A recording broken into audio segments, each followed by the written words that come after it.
Vaccino Moderna in arrivo in Veneto, il governatore se arriva il via libera anche per AstraZeneca, pronti a immunizzare senza sosta e chiudere il piano entro l'estate. Intanto nella Marca 23 decessi nelle ultime 24 ore, Zaia racconta il caso di una famiglia more quarantenne e 2 cinquantenni in terapia intensiva, troppo giovani, sequenziamo il virus per capire cos'è successo. Affisso nella notte lungo le mura uno striscione del movimento Mascherine Tricolori, il sindaco Conte attaccato per la videosorveglianza contro chi viola la quarantena, la risposta gente scollata dalla realtà. Giovedì e venerdì manifestazione di bar e ristoranti organizzata da Veneto Imprese Unite, prima un presidio davanti alla prefettura di Treviso, poi un flash mob. Le sue vittime erano ragazzi minorenni. Carabinieri arrestano un 24enne che ha commesso 3 rapine tra il 2019 e il 2020 tra Riese e Altivole. 38enne di Follina arrestato dalla polizia blitz nella sua abitazione, gli agenti trovano mezzo chilo di eroina e altre dosi di cocaina. Un grave lutto ha colpito Media Nord-Est, se n'è andato questa mattina uno storico tecnico e operatore di Rete Veneta, Fabrizio Mingotto, ci ha lasciato soli 53 anni dopo aver lottato contro un male incurabile. Bentrovati, buonasera telespettatrici, telespettatori di Antenna 3. Sono ore, minuti cruciali per capire in quale direzione andrà la crisi di governo. Il Consiglio dei Ministri è fissato per le 21:30, sarà approvato il Recovery Plan. E poi che cosa succederà? Questa è la domanda. Pare che Renzi sia sempre più intenzionato a ritirare le ministre Bonetti e Bellanova. Per tutto il giorno si sono rincorse tante dichiarazioni con Conte che vorrebbe anche andare in aula per contare i voti, ma noi lo chiediamo a voi. Crisi di governo, meglio le elezioni? Questa è la domanda di questa sera, il cui esito sarà come sempre diffuso a Ring, la trasmissione di prima serata in studio con Ferdinando Avarino. Quindi crisi di governo, meglio le elezioni? Sì, il numero è quello verde 0422 162 6691, no. Il numero in rosso 0422 162 6690. La chiamata è gratuita, l'esito questa sera come sempre a Ring a partire dalle 21:15. La contabilità del contagio, c'è la seconda tabella di giornata di Azienda Zero con la regione del Veneto, siamo a 701 casi nel corso della giornata, se guardiamo alle 24 ore sono 1838 i casi, ben 139 i decessi nelle 24 ore, in terapia intensiva ci sono 367 pazienti. Per quanto concerne la Marca trevigiana 328 nuovi casi e 23 decessi. Una curva del contagio quindi che sembra in frenata, anche se il numero dei decessi è ancora molto elevato, e il tema ovviamente prioritario di fronte a questi numeri è quello delle vaccinazioni, con le dosi di Moderna che stanno arrivando proprio in Veneto. Partiamo da qui.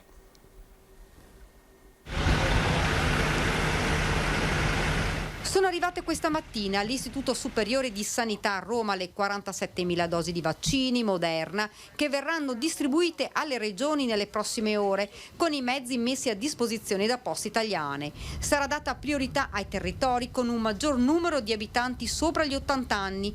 Ora si attende il via libera di EMA anche per AstraZeneca, un via libero che dovrebbe permetterci, spiega Zaia, di fare più vaccinazioni di massa. In 4 mesi dovremmo comunque riuscire a farlo, se ne facciamo un paio di milioni ogni 2 mesi, 4 milioni in 4 mesi. Potrebbe essere verosimile se oggi avessimo un magazzino che per l'estate, inizio estate, si sia fatto sostanzialmente il giro di boa. Vaccinazione in Veneto arrivato al 96%, gli over 70 nel frattempo saranno immunizzati entro aprile. Secondo Zaia, sentiti il ministro Speranza e il commissario Arcuri, non ci sarebbero problemi per la fornitura. Il tema di un virus mutato è una realtà e la preoccupazione è reale. In Veneto un caso da studiare, quello di una famiglia di 3 persone distrutta dal virus. Noi abbiamo avuto una segnalazione, insomma, di 3 familiari, 52 anni terapia intensiva, una quarantina d'anni un decesso e il terzo familiare terapia intensiva. Sono delle cose inspiegabili e ho chiesto subito che si vadano a recuperare i tamponi di questi 3 cittadini per provare a sequenziare e capire se c'è qualcosa di diverso. Nel frattempo in Veneto la curva dei contagi ha registrato una lieve flessione. Se andiamo con questo dato sicuramente siamo i più alti d'Italia, ma la nostra incidenza è del 4%, la media nazionale sarà del 14%. E ci sono un sacco di regioni che sicuramente hanno incidenza più alta. Il cambio di rotta però può essere repentino, non è terrorismo, tuona Zaia. Se scegliessimo un libera tutti, la conseguenza sarebbe drammatica. Non c'è una sanità al mondo che non vada in crash, che non vada allo schianto davanti a una situazione incontrollata. Restano sull'altro fronte le difficoltà delle imprese, chiuse da mesi, ribadita al governo la richiesta di provvedere ai ristori in contemporanea al nuovo DPCM. Di certo anche il punto di equilibrio potrebbe essere rappresentato da ristori veri, solidi, alla tedesca. Un DPCM che, stando alle ultime riunioni, dovrebbe contenere una nuova indicazione sulle fasce, quella delle regioni ad alto rischio. Anche di questo si parlerà nel nuovo vertice governo-regioni previsto giovedì mattina alla vigilia del documento finale. Ma sempre sul fronte delle vaccinazioni scattiamo una fotografia alla Marca. Noi abbiamo oggi superato la soglia di 10.000 vaccini fatti fino ad oggi, quindi esauriremo le nostre scorte mercoledì. Si aggiorna di ora in ora la contabilità della campagna vaccinale per l'ULSS 2, dove il nuovo lotto di Pfizer, atteso per queste ore, servirà a ultimare la prima tornata nelle case di riposo, dove sta crescendo sensibilmente l'adesione degli operatori. Si è innalzato molto anche il livello di adesione da parte degli operatori, che sta sfiorando oltre l'85%, quindi degli ottimi risultati. Messe in sicurezza le RSA, si passerà ad altre 2 categorie. Noi vorremmo partire contemporaneamente, quindi con i disabili, e parallelamente fare gli over 80. Quindi noi pensiamo già da fine gennaio, primi di febbraio, di partire con questa vaccinazione, che sarà ovviamente a chiamata. Un'accelerazione ulteriore arriverà, assicura Benazzi, con i sieri di Moderna più facilmente maneggiabili e stoccabili. Molto più fruibile anche da parte di medici di famiglia, che potrebbero poi partecipare, nel momento in cui si chiude l'accordo a livello regionale, a una campagna di vaccinazione complessiva. Tema connesso è quello delle mutazioni, perché una cosa è certa: di fronte a un virus che corre, il vaccino deve correre di più. Dai primi dati noi abbiamo visto che la mutazione inglese comunque non ci pone problemi sulla vaccinazione, questi sono i dati. Sulla questa variante sudafricana non lo sappiamo. Quindi dobbiamo imparare un po' alla volta. La preoccupa di più quella sudafricana? Sì, mi preoccupa un pochettino di più. Perché? Perché pare che la variante sia un po' più estesa, più impegnativa di quella inglese. Intanto sono state completate le vaccinazioni a casa Marani nelle 3 sedi di Povegliano, Villorba e Paese. Gli infermieri e le infermiere della struttura, in collaborazione con la task force dell'ULSS 2, hanno effettuato in totale 183 vaccinazioni, che corrispondono al 94% del totale degli ospiti. Inoltre, rispetto alla prima tornata di vaccinazioni di martedì scorso, si è aggiunta un'altra decina di vaccinazioni nel personale. A Paese va registrata anche la vaccinazione di Armida Toppan, 101 anni, la più anziana dei 3 nuclei tra i vaccinati. Lo avete sentito anche dalle parole del direttore generale Benazzi: sarà stipulato un accordo con i medici di base per effettuare i vaccini anti-Covid. Positivo l'incontro tra l'assessore Lanzarin e i medici di base per esaminare i dati dei tamponi effettuati, ma è stata anche l'occasione per affrontare la questione dei vaccini. È chiaro che i medici di medicina generale, i medici di famiglia saranno coinvolti nella vaccinazione, ci sarà quindi un accordo specifico su questo, non sappiamo se ci sarà un accordo nazionale. Però in qualsiasi caso noi faremo un accordo regionale in cui appunto definiremo modalità. Serve però un vaccino che non abbia bisogno della catena del freddo come AstraZeneca e che possa essere somministrato dai medici stessi, ma anche nelle farmacie, da specializzandi e da medici in pensione, e il contingente che dovrebbe arrivare dal bando nazionale di Arcuri. Lanzarin ha poi reso noti i numeri dei tamponi effettuati dai medici di base. Sono stati effettuati al 31/12 171.000 tamponi, quindi il 66% rispetto oggi al consegnato. Di questi 171.000, il 14% ha dato esito positivo e l'85-55 esito negativo. E sono state quindi emesse circa 122.000 provvedimenti contumaciali, ossia il provvedimento di quarantena o il provvedimento di isolamento. Poi ci sono i tamponi effettuati nelle farmacie. Al momento hanno aderito 200 su 1440. La differenza è che mentre dai medici di base si reca chi ha sintomi o ha avuto contatti stretti, in farmacia può andare chiunque, senza ricetta e al costo di 26 euro. Il dato all'11, quindi a ieri, sì, oggi siamo al 12, sono di 4.023 tamponi effettuati. Di questi 4.023 tamponi effettuati, 268 sono positivi e 3.751 sono negativi. La farmacia deve comunque registrare nel nostro portale l'esito e il caso positivo deve comunque dare raccomandazione di contattare il proprio medico di famiglia, ma parte in contemporanea anche la segnalazione al SISP. Fra pochi istanti la cronaca dal Trevigiano, a dopo.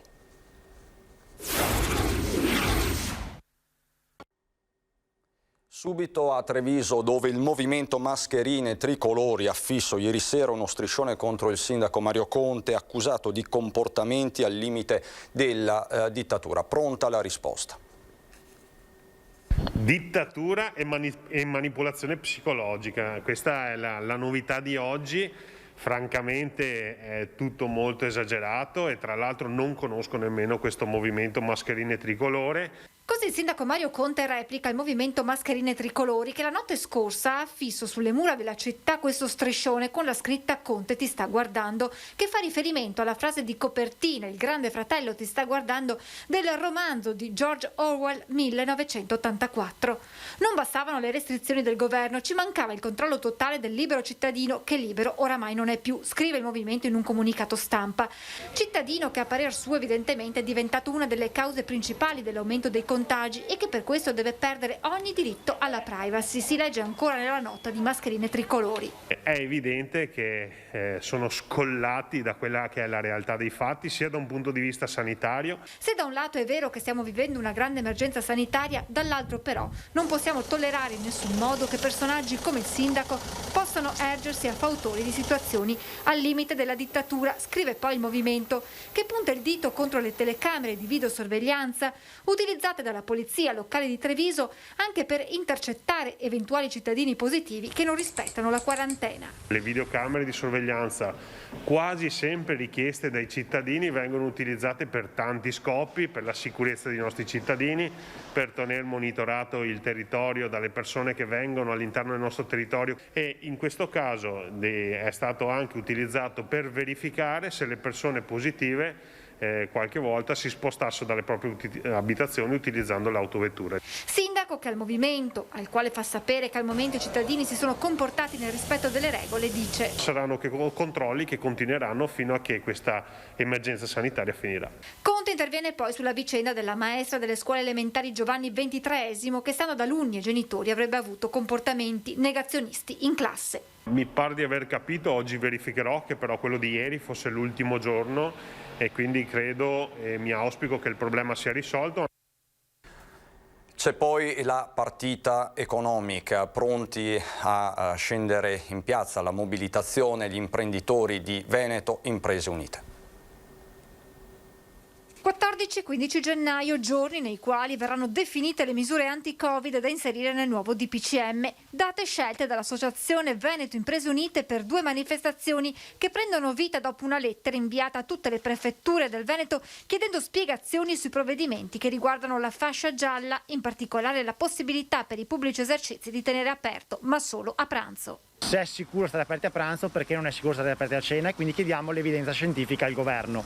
E inoltre abbiamo anche ovviamente chiesto degli indennizi che vadano a coprire il calo di fatturato del 2020. Si inizia giovedì con un presidio sotto le prefetture di Treviso, Padova, Vicenza e Belluno. L'indomani invece nel capoluogo della Marca flash mob che simulerà un'apertura dimostrativa dei locali. Venerdì sera i locali saranno con le luci accese, con la musica accesa, al suo interno però faremo avere solamente il nostro staff, perché non non vogliamo andare contro la salute pubblica, non vogliamo mettere a rischio nessuno, quindi non andremo ad aprire al pubblico. Facciamo vedere quanto i locali aperti alla sera siano comunque importanti anche per la collettività, perché danno sicurezza. Dal sindaco Mario Conte arriva però agli organizzatori un appello. Pur capendole, l'invito che faccio è quello di rispettare le regole. Da Penso Aiello la rassicurazione, la nostra associazione ha a cuore la salvaguardia della salute che ci ha sempre accompagnati, spiega, nelle manifestazioni organizzate in questi mesi. Non sarà proprio adesso che andremo a rovinare la nostra immagine con azioni sconsiderate come alcune di quelle che si leggono sui social e che completamente non c'entrano con noi.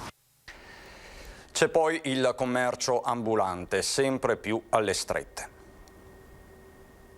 Un mercato che non è mercato, diciamo manca un po' tutto, mancano i nostri colleghi, manca la gente, speriamo che si riprenda il più presto possibile, in questo momento diciamo un 80% in meno. Sì, però basta guardare, non stiamo dicendo bugie.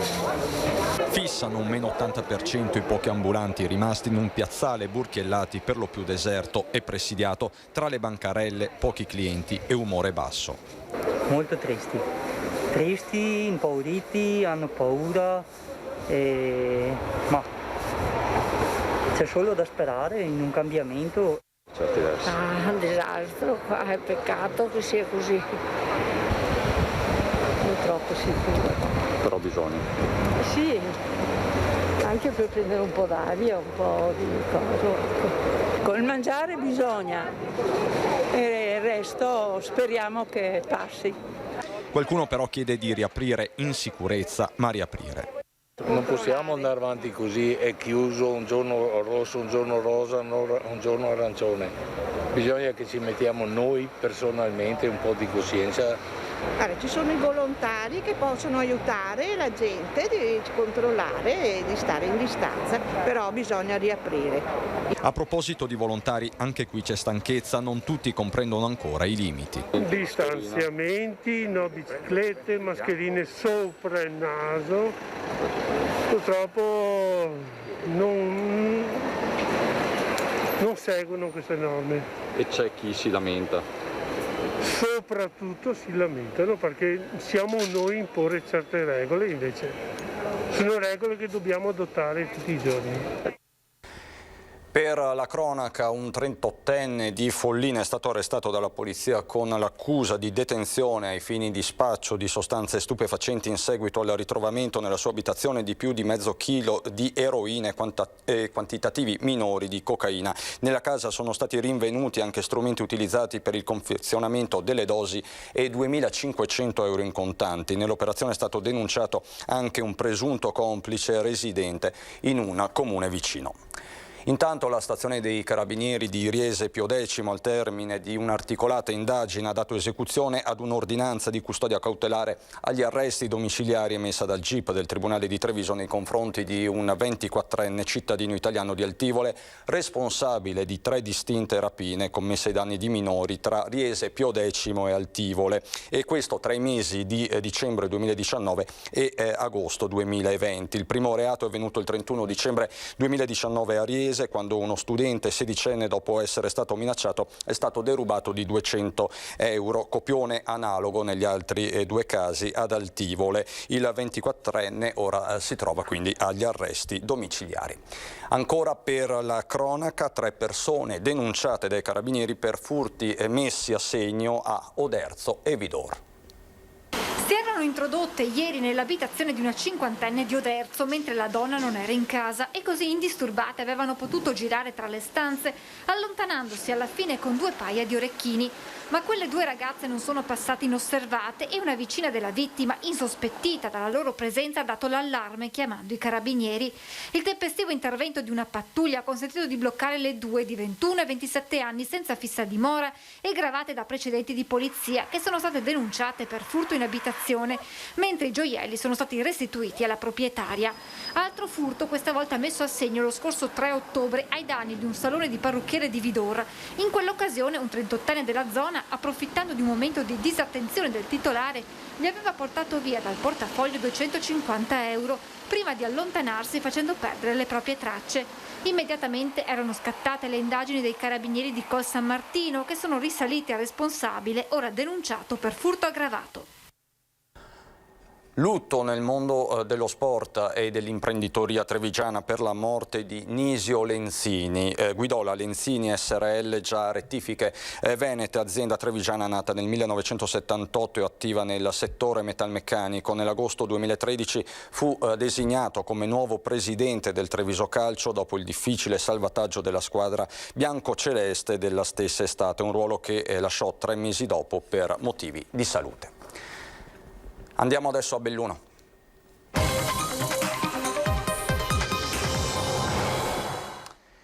A Belluno per la seconda giornata di vaccinazioni per gli anziani pazienti della medicina di gruppo del quartiere di Cavarzano e Belluno, un appuntamento molto atteso per gli ultraottantenni che pazientemente si sono messi in fila per il vaccino della speranza. Signor Lucio, lei è arrivato qui alla sala parrocchiale di Cavarzano per sottoporsi al vaccino. Sì. Senta, è emozionato? Sì, un po', logico, è una cosa umana, essere mai un po' emozionati. Lei quanti anni ha? Sono 82. Il suo parere sull'importanza del vaccino? Io sono favorevole. Sono favorevole perché è giusto farlo, no? Sono tanti medici che si rifiutano addirittura, no? Invece sono favorevole. Questa pandemia come le ha cambiato la vita? Gliel'ha rivoluzionata? Abbastanza, nel senso che resta nel sottofondo la cosa, però dopo insomma io non vedo l'ora di farlo. Anziani ultraottantenni emozionati e già in fila prima dell'appuntamento fissato dai medici della medicina di gruppo di Cavarzano, che d'intesa con l'ULSS da ieri ha iniziato le vaccinazioni ai propri pazienti. Avevamo molte preoccupazioni perché abbiamo organizzato tutto in tempi molto rapidi su richiesta dell'ULSS e devo dire la verità che siamo stati bravissimi. Quante persone avete vaccinato ieri e quante ce ne sono in programma oggi? Allora, ieri abbiamo vaccinato 250 persone, oggi ne vacciniamo 156 perché è il numero massimo di vaccini che ci sono stati concessi per oggi. Un lavoro certosino, la disponibilità della sala parrocchiale, la professionalità di tutto il personale della medicina di gruppo per 2 giornate impegnative ma di grande soddisfazione. Per gli anziani, la fascia maggiormente colpita dal Covid-19, uno spiraglio. Come le ha cambiato la vita? Ha cambiato molto, sa. Ma cambiato anche nel modo di pensare. Anche oggi al fianco dei medici il personale volontario della Croce Rossa che in questi mesi hanno rivoluzionato il loro impegno. Abbiamo aumentato il livello di impegno con l'ULSS e con l'ospedale perché abbiamo poi delle iniziative che partono proprio dalla Croce Rossa, come portare i farmaci in casa delle persone che non possono muoversi, la spesa per le persone anziane o persone che hanno il Covid e che devono rimanere in casa. Quanto è importante vaccinarsi in questo preciso momento? Diciamo che è fondamentale l'inizio dell'uscita dal tunnel finalmente, quindi è una cosa veramente importante da fare, tutti dovrebbero accedere. Tra gli anziani anche il signor Vittorio che si è avvicinato a noi per esprimere il suo personale pensiero. Io ho 84 anni, avrei iniziato i vaccini con i giovani perché sono l'avvenire. Montagna bellunese che dal punto di vista economico è letteralmente in ginocchio con una stagione sciistica tutta ancora da definire. Oggi l'intervento dell'assessore regionale al turismo Federico Caner. In Commissione Turismo della Conferenza Stato-Regioni a Roma abbiamo appreso da parte del Governo la decisione di slittare l'apertura degli impianti di sci dal 18 gennaio a una data da destinarsi. È ovvio che in questa situazione noi chiediamo non solo una data certa per la riapertura, ma soprattutto dei ristori immediati, veloci e anche semplici da ottenere, commisurati anche alle perdite che comunque gli impiantisti e non solo hanno subito in questo periodo proporzionati all'anno precedente. Infine comunque abbiamo approvato il protocollo di sicurezza, un protocollo che era già stato messo in piedi nel mese di dicembre, che ora noi chiediamo venga allegato al prossimo DPCM, così quando ci sarà la riapertura degli impianti sapremo non solo quando andare a sciare ma soprattutto come. Il mistero del virus e la pandemia raccontata con gli occhi della scienza, focus sull'attualità per il debutto della 15ª edizione della rassegna Dolomiti in Scienza che quest'anno viaggerà inevitabilmente in streaming. Il mistero del virus e la sua interazione con altre specie viventi, esempi tratti dalla nostra esperienza quotidiana per raccontare la pandemia attraverso gli occhi della scienza. Si apre con l'attualità la 15ª edizione della rassegna Dolomiti in Scienza, che anche quest'anno nei suoi 5 appuntamenti, tutti in diretta streaming nel canale YouTube del gruppo di divulgazione scientifica di Sedico, porterà ambiti di grande interesse. Il primo incontro è in calendario già sabato prossimo a partire dalle 17, sarà l'occasione anche per comprendere quale sia stato il ruolo della divulgazione scientifica nella cronaca della pandemia. L'attività dei divulgatori è stata sicuramente fondamentale. Purtroppo è stata anche molto rallentata e resa molto più difficile dai controinformatori. L'occasione per gli appassionati è ghiotta. Sabato saranno ripercorsi gli eventi più significativi del 2020 con particolare riferimento al ruolo determinante che la scienza ha avuto nella gestione della pandemia. Non crede che esista il Covid, è una pericolosa sciocchezza e sicuramente porta a danni. Sottovalutare questo fenomeno e non affidarsi a quella che è la scienza ufficiale, che non è tutta il soldo di Big Pharma o di complottisti vari o di terrapiattisti, insomma, non affidarsi alla scienza e affidarsi a notizie prive di fondamento crea danni. Punto di riferimento logistico per la rassegna sarà l'Associazione Bellunesi nel Mondo, che fornisce il supporto tecnico e che diffonderà attraverso i suoi canali la comunicazione scientifica a tutti i conterranei che vivono all'estero. Parliamo adesso di noi e di un grave lutto che ha colpito il nostro gruppo Media Nord-Est, perché se n'è andato questa mattina uno storico, tecnico e operatore. Fabrizio Mingotto aveva 53 anni. Fabrizio Mingotto, tecnico e operatore, da una ventina d'anni lavorava nella serie di Bassano di Rete Veneta. Se n'è andato a soli 53 anni, lasciando chiunque lo abbia conosciuto nel profondo dolore. Perché Fabrizio, il nostro Bicio, il nostro Fabriz, era una di quelle persone che non passano inosservate per la forza, per l'energia, per l'umiltà, la passione, la sorpresa e l'amore che metteva nelle cose che faceva. Tutti noi ricordiamo il suo sorriso, ma soprattutto la sua risata contagiosa che lasciava una scia di gioiosità mentre si allontanava. Amante della musica, che lo ha accompagnato sino all'ultimo e da cui lui stesso ha tratto forza ed energia per non arrendersi. Amante della corsa, della montagna, protagonista di numerosi trail che poi ci raccontava pieno d'orgoglio. Per lui una sfida continua, un continuo mettersi alla prova, testare le sue capacità e andare oltre. Tutti noi lo ricordiamo quando, dopo le riprese per i vari servizi TG, in pausa pranzo si cambiava, infilava la sua tutina e via, in missioni per noi profane inimmaginabili, ma per lui erano sciocchezze, chilometri macinati sulle colline del Bassanese immanciate di minuti che gli regalavano una gioia, una soddisfazione che poi faceva percepire a chi gli stava innanzi. Una parola sempre pronta per tutti, un sorriso vero, sempre pronto per tutti. Un amore grande per la moglie Emanuele e per il figlio Enrico, la capacità di fare spallucce alle stranezze e alle avversità della vita, l'attenzione a non ferire mai il prossimo. Hai lottato sino all'ultimo istante, hai amato la vita sino all'ultimo istante. Il sole ti accoglie, caro Fabrizio, mentre raggiungi di corsa la vetta più alta, accompagnato dalla tua musica. Ciao guerriero, noi non ti dimentichiamo.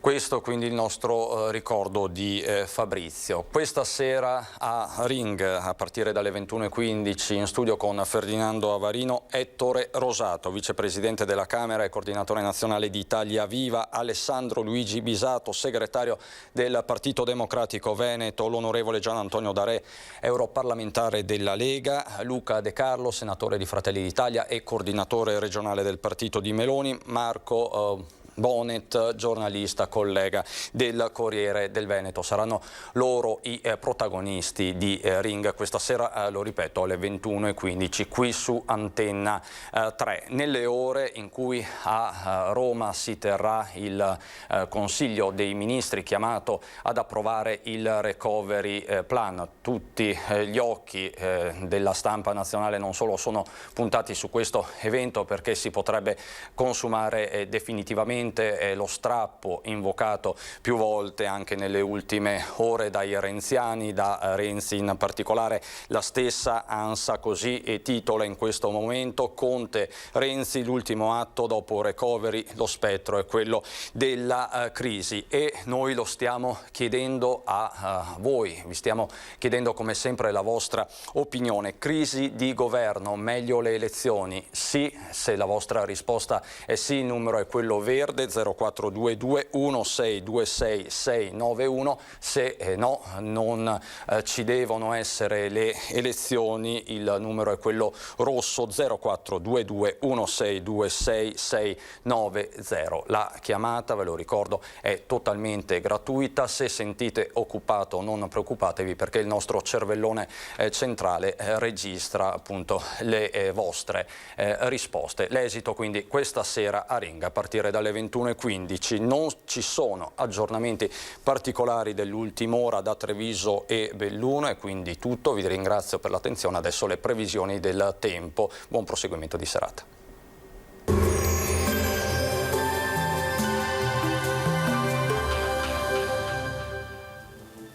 Benvenuti al meteo. Si mantiene buono il tempo al nord-est grazie all'alta pressione che si fa sempre più presente. Vediamo insieme il dettaglio di mercoledì 13 gennaio. Sul Veneto tanto sole, il cielo sarà sereno o poco nuvoloso su tutti i settori, a parte moderati addensamenti soprattutto sulle zone montane, e qui potranno anche verificarsi qualche lievi spruzzate di neve sulle prealpi ma anche sulle Dolomiti meridionali. Temperature minime molto fredde, ampiamente sotto lo zero ovunque, massime invece tra i 5 e i 6 gradi. Ci spostiamo ora sul Friuli Venezia e Giulia, anche qui sarà soleggiato ovunque, il cielo si presenterà sereno o al massimo con qualche velatura, non sono attese precipitazioni degne di nota. Temperature minime fino a 2 gradi, massime invece sui 5-7 gradi. Uno sguardo infine al Trentino Alto Adige, anche qui il tempo infatti sarà decisamente stabile con ampio soleggiamento dappertutto, vedete il cielo sarà sereno o velato.